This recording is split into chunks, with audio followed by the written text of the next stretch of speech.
आपके क्षेत्र का विकास आपकी जिम्मेदारी है। आपके क्षेत्र का विकास आपकी जिम्मेदारी है।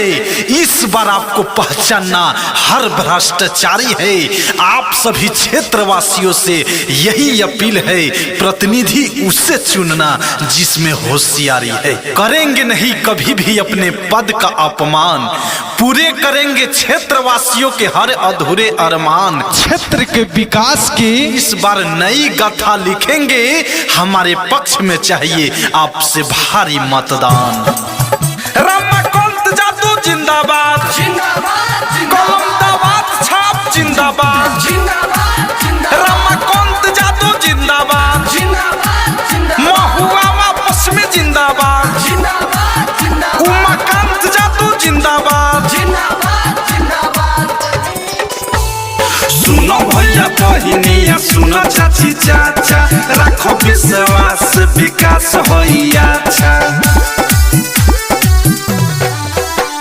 सुनो भैया बहिनिया, सुनो चाची चाचा, रखो विश्वास विकास होइया अच्छा। रमाकांत जादू जीती है पाकाई बात बाहो, रमाकांत जादू जीती है पाकाई बात बाहो।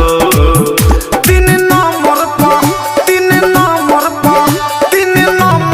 कलम दाबात बाहो, तीन नंबर पर कलम दाबात बाहो, तीन नंबर पर कलम दाबात बाहो। रमाकांत जादू जिंदाबाद, कलम दाबाद छाप जिंदाबाद, रमाकांत जादू जिंदाबाद, महुआ वापस में जिंदाबाद, उमाकांत जादू जिंदाबाद।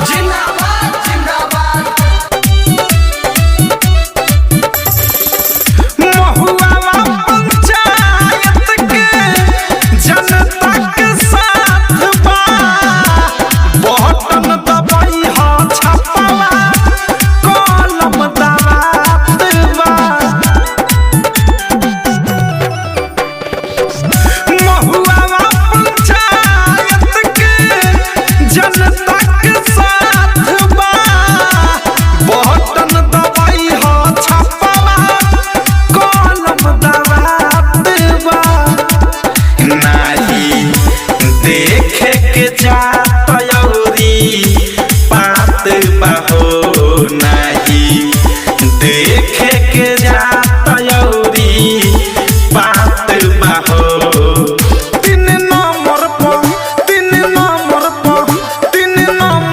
कलम दाबात बाहो, तीन नंबर पर कलम दाबात बाहो, तीन नंबर पर कलम दाबात बाहो। रमाकांत जादू जिंदाबाद, कलम दाबाद छाप जिंदाबाद, रमाकांत जादू जिंदाबाद, उमाकांत जादू जिंदाबाद।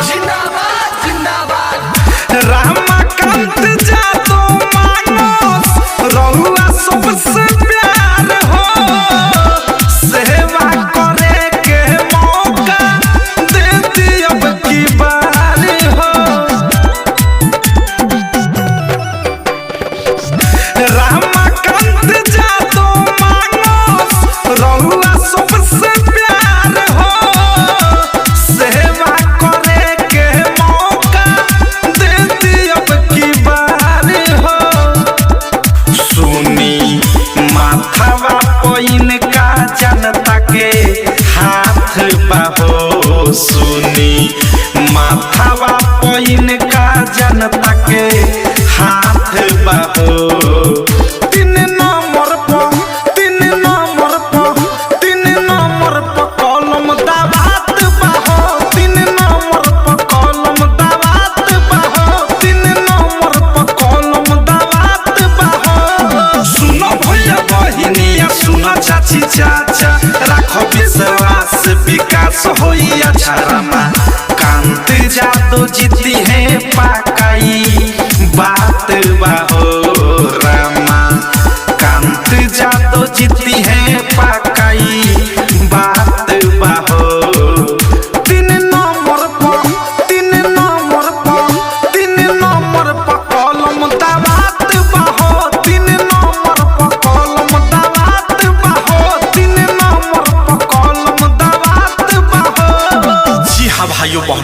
मतदाता साथियों, सबका इज्जत, सबका सम्मान। मौका मिला है ईश्वर से, सहयोग आपका चाहिए। मौका मिला है ईश्वर से, सहयोग आपका चाहिए। विकास की गंगा बहा देंगे हम, आशीर्वाद आपका चाहिए। जी हाँ भाइयों बहनों एवं मतदाता साथियों, ग्राम पंचायत राज महुआ पश्चिमी से मुखिया पद के शिक्षित, सुयोग, कर्मठ, संघर्षशील, ईमानदार एवं लोकप्रिय मुखिया पद के उम्मीदवार रमाकांत प्रसाद यादव का चुनाव चिन्ह ईवीएम कर्म संख्या 3 पर अंकित है, कलम दवात छाप। तो जी हाँ मतदाता साथियों, याद रखें, अब की बार भूलना नहीं है, सबको बताना है और सीधे कलम दवात छाप पर ही बटन दबाना है।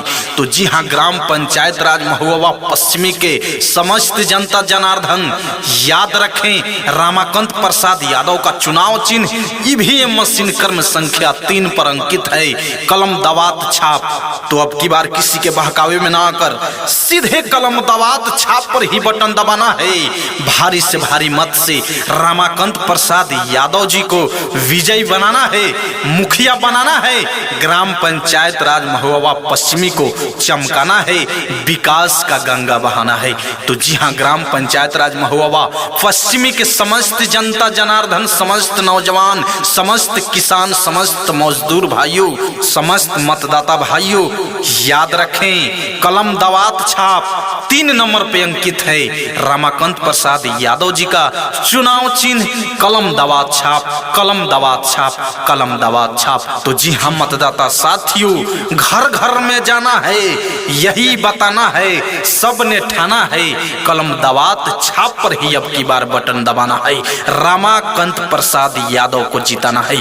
तो जी हाँ मतदाता साथियों, याद रखना है, भूलना नहीं है, कलम दवात छाप, कलम दवात छाप, कलम दवात छाप।